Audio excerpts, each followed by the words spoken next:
பொம்மையை வச்சு விளையாடுவோம், டாய் செக்ஷனுக்கு போவோம், இங்க இருக்கிற எல்லா டாய்ஸையும் பார்ப்போம். இதையெல்லாம் இந்த கொடை வாங்குற இடத்துல இருந்து ஸ்டார்ட் ஆனதுதான். ஃபுல் ஸ்டோரி என்னன்னு சொல்றேன். நான் ஆல்ரெடி சொல்லியிருந்தேன் நம்மளோட சென்னை கிளைமேட் எப்போ எப்படி இருக்குன்னு கணிக்கவே முடியலன்னு. அதே மாதிரி தான் பார்த்தீங்கன்னா மழை பெஞ்சு வெயில் அடிச்சுட்டு இதே மாதிரியே இருந்துச்சா. சரி, நம்ம கொடையுமே ஆல்ரெடி உடஞ்சி போச்சுன்னு விளாக் வீடியோல சொல்லியிருந்தேன். நானும் கொடை வாங்கணும்னு கேட்டுட்டே இருந்தேன். அதுக்கப்புறம் நம்ம கடைக்கு போயிட்டு வாங்கலான்ட்டு காட்டன் ஹவுஸ்க்கு வந்தோம். இந்த காட்டன் ஹவுஸ் சென்னை திருவான்மியூர்ல தான் இருக்கு. ஏன்னா இங்க நான் ஆல்ரெடி இன்னொரு தடவை வந்திருக்கேன் வாட்டர் பாட்டில் வாங்குறதுக்காக. சரி, இங்கேயே போவோம் அப்படின்ட்டு ஒரு வருஷம் கழிச்சு பாத்தீங்கன்னா திரும்பி இந்த கடைக்கு நாங்க வந்தோம். எனக்கு எங்க என்ன இருக்குன்னே தெரியலையா, அதனால என்னோட ஹாஸ்டல் ரூம்மேட்ஸ் எல்லாத்தையுமே கூப்பிட்டு கொடை வாங்குறதுக்கு கிளம்பியாச்சு.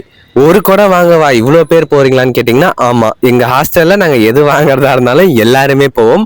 அந்த மாதிரி ஒரு வழியா பாத்தீங்கன்னா கொடை எங்க இருக்குன்னு தேடி கண்டுபிடிச்சு இங்க வந்தாச்சு. சரி, என்ன பிரைஸ் ரேஞ்சில் எடுக்கலாம், பெருசா எடுக்கலாமா சின்னதா எடுக்கலாம்னு பார்த்தா பேக்ல வச்சுக்கிறதுக்காக ஓரளவுக்கு ஃபிட் ஆகுற மாதிரி அந்த சின்ன கொடையை எடுத்துக்கலான்ட்டு அந்த மாதிரி கொடையை தான் தேடிட்டு இருந்தோம். பிரைஸுமே ஓரளவுக்கு ரீசனபிளா தேடணும், ரொம்ப நேரம் தேடணும். அப்புறம் ஃபைனலா ஒரு வழியா ஒரு கொடையை கண்டுபிடிச்சோம். எடுத்து ஓபன் பண்ணி பார்த்தா அந்த கொடைக்குள்ள ஒரு ஓட்டை இருந்துச்சு. எதுக்கு 269 ரூபா கொடுத்து நம்ம அந்த ஓட்ட கொடையை வாங்கணும்ட்டு இன்னொரு கொடையை பார்த்தோம். இந்த கொடையை எடுத்து ஓபன் பண்ணி பார்ப்போம்ட்டு இதையுமே ஓபன் பண்ணி பார்த்தோம். ஃபுல்லா டெஸ்ட் பண்ணிட்டு இருந்தாங்க சிவா அண்ணன். சரி ஓகேன்ட்டு இந்த கொடை நல்லா இருக்கு, இதையே எடுத்துக்கிறியான்னு கேட்டாங்க. எனக்கு எதுவா இருந்தாலும் ஓகே தான், ஓட்டை இல்லாம இருந்தா போதுன்ட்டு அந்த கொடையை ஃபைனலைஸ் பண்ணி அந்த கொடையை எடுத்தாச்சு. சரி, கொடை தான் வாங்கிட்டீங்களா, அடுத்து எங்க போறீங்கன்னு கேட்டா டாய் செக்ஷன். ஏன் டாய் செக்ஷன் போனீங்க, நீங்க என்ன வாங்க போறீங்கன்னு கேட்டீங்கன்னா அங்க நாங்க எதுவுமே வாங்கல. அங்க பாத்தீங்கன்னா நிறைய ரிமோட் கண்ட்ரோல் கார்லாம் இருந்துச்சா. அதை பார்த்தோன்னே எனக்குமே ஒரு ஆர்வமா வந்துருச்சு. அதனால இங்க இருக்கிற எல்லா ரிமோட் கண்ட்ரோல் காரையும் பார்த்துட்டே இருந்தேன். ஏன்னா சின்ன வயசுல எல்லாம் எனக்கு ரொம்ப கிரேஸ் ரிமோட் கண்ட்ரோல் கார் மேலாம். இருந்தாலும் பரவாயில்லன்ட்டு இப்போ நம்மளால வாங்கி விளையாட முடியல, அட்லீஸ்ட் பார்த்தாச்சும் சந்தோஷப்படுவேன்னு பார்த்துட்டு இருந்தேன்.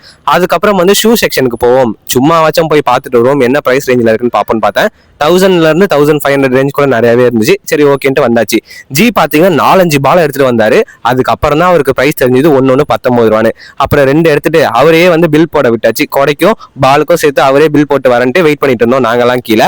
ஒரு வழியா ரொம்ப நேரம் கழிச்சு அவர் பில்ல எடுத்துட்டு வந்தாரு. என்னடா பொருளை காணோன்னு கேட்டீங்கன்னா பொருள் வாங்குறதுக்கு நாங்க கீழே போனோம். நம்ம பில்லுக்கு மேல பே பண்ணியாச்சு இல்லையா.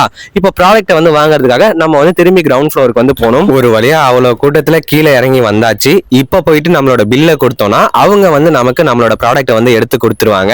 ஒரு வழியா அவங்களும் நம்மளோட ப்ராடக்ட்டை தேடி கொடுத்துட்டாங்க. ஃபைனலா நானுமே பாத்தீங்கன்னா கொடை வாங்கிட்டேன். இதுக்கப்புறம் மழை வந்தாலும் எனக்கு பிரச்சனை கிடையாது, ஜாலியா போலாம். சோ இந்த வீடியோ பிடிச்சிருந்துச்சுன்னா இந்த வீடியோக்கு லைக் கொடுத்து நம்மளோட இன்ஸ்டாகிராம் பேஜையும் யூடியூப் சேனலையும் சப்ஸ்கிரைப் பண்ணிருங்க.